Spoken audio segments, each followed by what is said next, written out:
My teacher told me at the end of the day, and I was just like surprised and happy that someone thought my writing was that good. Like when I told them that I won this award, that I got first place in the whole school, they were like really proud and happy.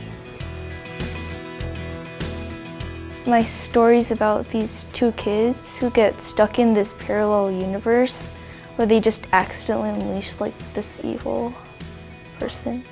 I got the idea for my story when my teacher actually assigned it as like this optional Halloween writing, and I decided to do it, but I never thought that I would win.